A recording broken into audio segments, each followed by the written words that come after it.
everyone, and welcome to this focus session where we talk about channel digitization and expansion with Dibyo Haldar of Meta. Enjoy! Channel digitization and expansion has grown by leaps and bounds in the last couple of years. Fully integrated experiences is anticipated to define the customer journey like we have never seen before. I invite you to stay tuned and know more about the ongoing omnichannel transformation in CX.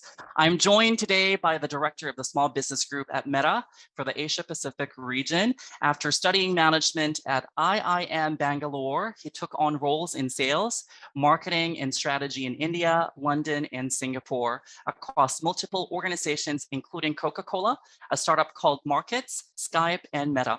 He has spent the last 8 years working on Meta's Small Business Group, helping all varieties of small and medium businesses grow across the Asia Pacific region.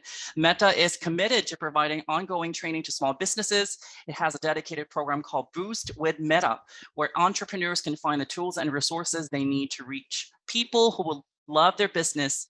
Eligible businesses can sign up for one-on-one consultations with marketing experts here. In addition, businesses of all sizes can find free online courses on their business resource hub. I'm glad to have the opportunity to speak with a CX leader who is making all of these happen. Friends, let us all welcome Mr. Dibyo Haldar. Hi, Dibyo. Welcome to our conversation today. Thank you, Dan. Thank you for that lovely introduction. Oh, well, the honor is ours, and I'm sure our audience is going to learn about our topic for today's conversation. Now, before I jump in on my questions, because I do have several questions to ask of you, I'd like to, with your experience, being a customer and being authority in customer experience, and having a deep CX exposure, I must say, can you say that you have high expectations of from providers or companies? Absolutely. And I suspect I'm not alone in this.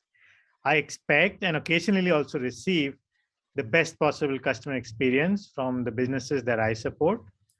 And I can go into a few details, but more importantly, I hope that it's seamless and like a conversation. I like to think of it as going to a neighborhood shop and talking to the owner. And I would love that kind of experience from all the businesses that I support. And the interesting thing is, the bar for this is not set by me. It's set by the good experiences I receive from the businesses I support. So it's a moving target, and some companies just do this better than others. Oh, thank you. Lovely to hear that coming from you. Like what I said, with years of experience, not just being a customer, but also authority of the matter. My first question for you, Dibyo, is how have you seen CX channels evolve? With years and years of seeing it grow. Yeah, look, the short answer in one line is the growth of omnichannel, versus the growth of just multi-channel. The history of humanity has seen the proliferation of communication channels endlessly. And as these channels proliferate, they will naturally be used for people-to-business communication and thus customer experience. In the last 4 decades, CX has evolved from being done in person, like going to a branch of a bank, to postage and faxes. I don't know how many of you remember sending in a form by post or fax, but I've done it. To being done over the phone, and now a lot of it happens over the phone, and email, and now business messaging or chat. And all of these channels still exist because some customers, they prefer the old ways, obviously. But in short, the channels will keep proliferating. And this means that every organization has to adapt and still provide a good experience to the customers across all these channels seamlessly. So I'll keep using this word seamlessly. It means that the channel itself doesn't have to get in the way of a good customer experience as much as possible. Meta's internal research shows that the average business uses between 6 to 7 channels to interact with customers. That's a lot, So it's not easy for businesses, but they have to try to make this seamless. No customer wants a broken experience, and that's where omnichannel comes in. So it's not just about being on all the channels, but being one across all the channels. Well, thank you for sharing this very important reminder that, as you mentioned, a lot of mention on the word evolving, and that also means that our customers' needs are evolving. And I think the way to go about is that, as you mentioned, companies will have to adapt. As customers would want that seamless experience across the different channels offered. Now, let's dive into that piece of the conversation. You mentioned different channels. What are the new channels on the rise, and which specificities for each in the CX journey that you can share to everyone? Yeah, look, I'll talk about one. But stepping back, the single largest trend of the last couple of decades is the growth of mobile. It's the single biggest communication platform in the world for people and thus for businesses. And mobile phones, especially smartphones, are ubiquitous. Everybody has them, and they've transformed how we're interacting, and how we interact with businesses that we support as customers. So you can guess where I'm headed here. Simply put, I think business messaging is the single most important communication channel today for people and businesses, and thus for CX. You might have heard the Meta CEO Mark Zuckerberg announce in an earnings call that more than 1 billion users are connecting with a business account across our messaging services every week. And eMarketer, which is like a third-party company, projects that more than 3/4 of internet users worldwide will use a messaging app monthly by 2024. So this is simply the biggest communication medium in the world today. And this translates to CX very quickly. Increasingly, more and more consumers are using messaging to talk to businesses. Here's some stats from two studies that were commissioned by Meta, but done by Ipsos in 2020 and Harris Interactive in 2020 as well. We found that 52% of adults found traditional forms of communication with the business very frustrating. Between 69 and 72% said that being kept on hold to speak to a business is a waste of their time. I'm sure most of you would agree with that. And 75% said that they like to communicate with the business like they communicate with their friends and family. So the net of this is, as a trend, business messaging is the single most powerful channel, and it's evolving to become even more powerful in today's world as a CX channel. Wow, such great insights there, Dibyo. And as you mentioned, messaging is the most important communication channel today for people and business, and thus for CX as well. I'd like to just get more on this piece. And the power of messaging is undeniable.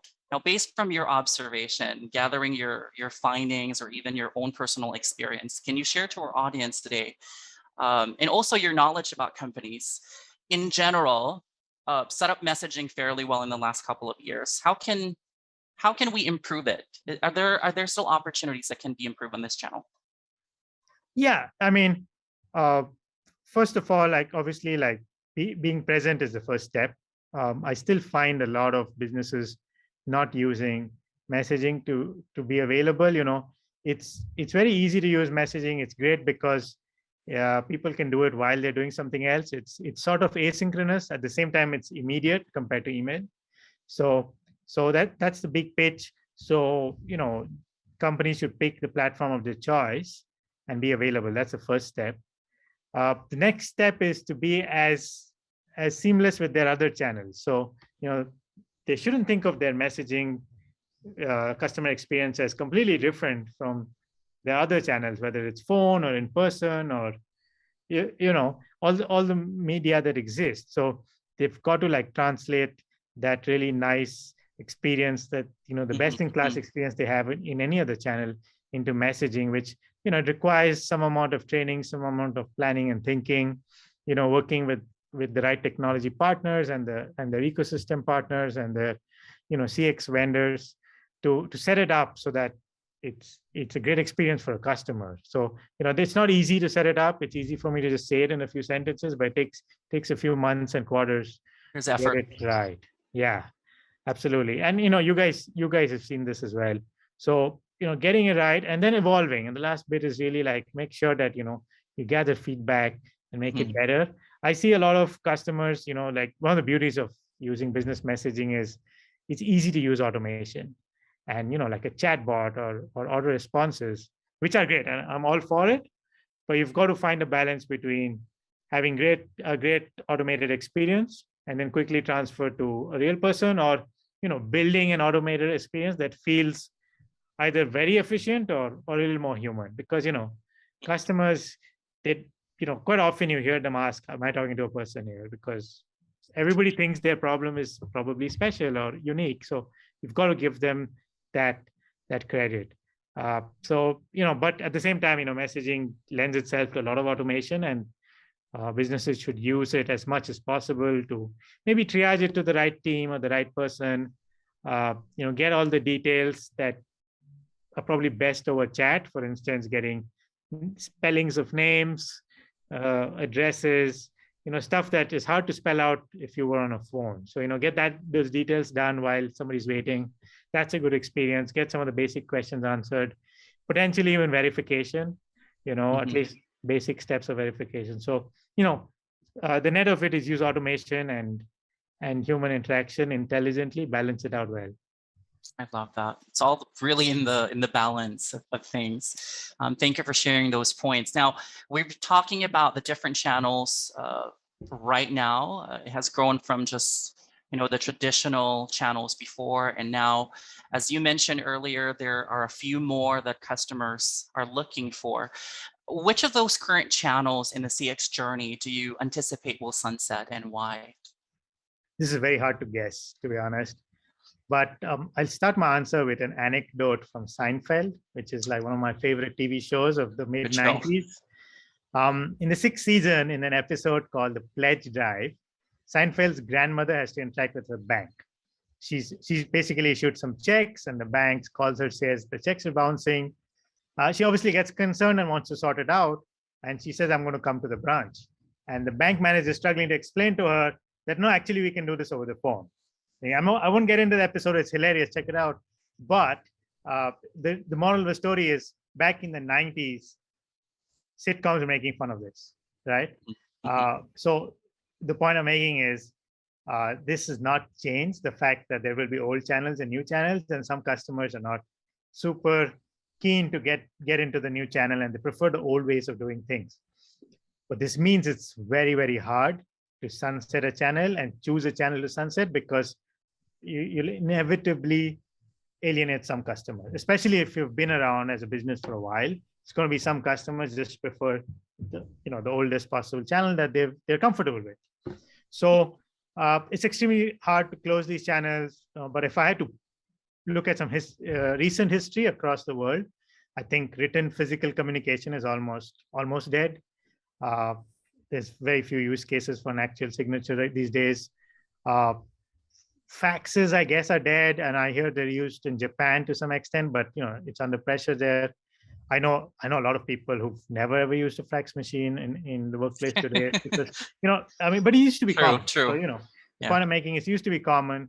A lot of businesses, especially the younger businesses, they don't even have physical presences, right? So they don't have a store or a branch, or you have to do it over a digital medium. But it can be odd for a customer who's used to meeting their preferred business face to face. The two most that I suspect that are going to be slightly controversial and will stay for a while are voice calls and email. So I think those are the classic support channels today. They've been very resilient for the last few decades, but my bold guess is email will steadily be sunset sooner than phone. And again, I'm just making a bold guess here. And the reason is, like, business messaging or text messaging is in a sweet spot between phone and email. It has the immediacy of phone, and you feel like you're talking to somebody. At the same time, it has the sort of archival quality of email, wherein you can refer to an old chat quickly and see what has happened. And you can also go back to a conversation from 6 months ago and just start on that same chat again in many cases. So I think business messaging will edge out email in time. I guess email might be used to just archive the conversations or keep a record. But if I had to guess, I think between the three biggest channels today, that is voice call, email, and chat, I think email is the one that's most under pressure. But again, like I said, it's it's hard to guess because you don't want to alienate customers.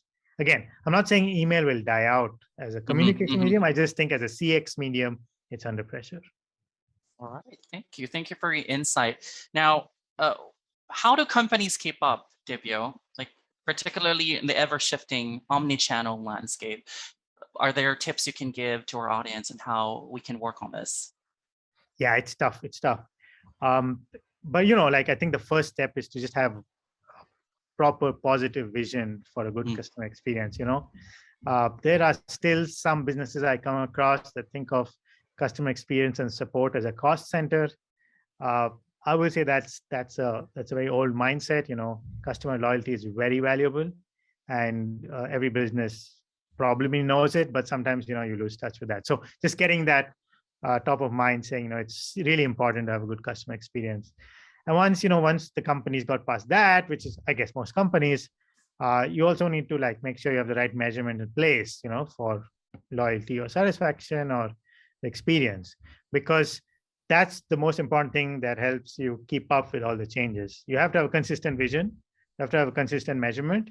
And so then as companies make changes, add channels, delete channels, change processes, change things in the way they do, they can measure what's working and what's not, because sometimes some businesses are just better at doing certain things than others. So there's no one size fits all model that works for all businesses. So channels will keep proliferating, obviously there's phone calls and emails and business messaging today, it could be something else tomorrow. They will keep proliferating. So businesses just need to adapt and evolve. But if they have a clear vision and consistent measurement, they'll know what's working and what's not.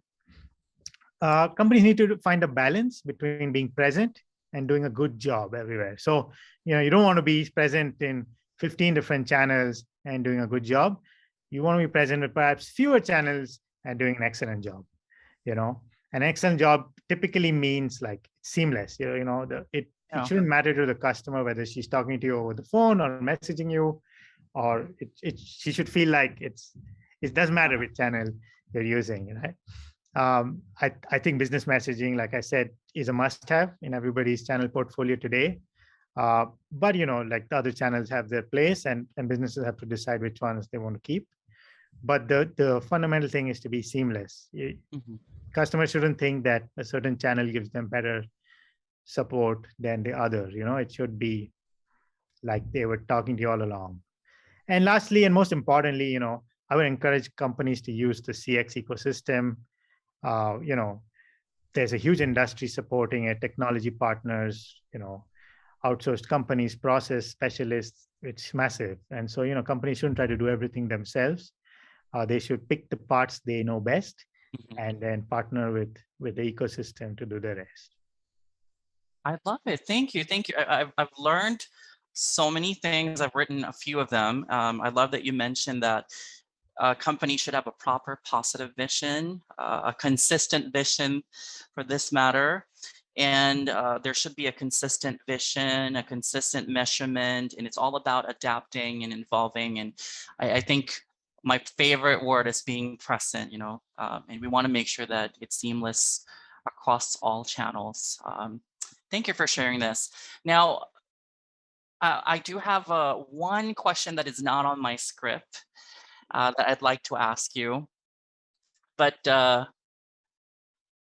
before I do so, I'd like to thank you for joining us in this wonderful conversation, Dibyo. I like what I said, I'm learning a lot. Now, my question is, if you will describe CX in one word, if you're going to encapsulate one word, what would that word be for you? Conversation. Right? It's no brainer. It's a conversation between the customer and the business. So everybody should treat it like a conversation. I love it. Thank you. This is such a thought-provoking exchange, Dibyo, and you've given us a straightforward and relatable depiction of the omnichannel evolution, as you've shared to all of us. And the channel preferences may shift and change, yet it's still all anchored on a focal component, which is the customer. So let's keep the conversation flowing. I truly enjoyed this talk with you, Dibyo. Again, thank you so much. And I can't wait to have this conversation again with you in the future. And you are leaving me in the audience with great learnings today. Thank you, Dan. It's been my pleasure. Well, the pleasure is ours. Thank you to the audience who's watched us today, and we'll see you again in the next conversation. Bye for now. Thank you for joining us on this session of Transformative CX Talks. We have more discussions from esteemed CX leaders, so make sure to check out all our videos to learn more about the CX industry.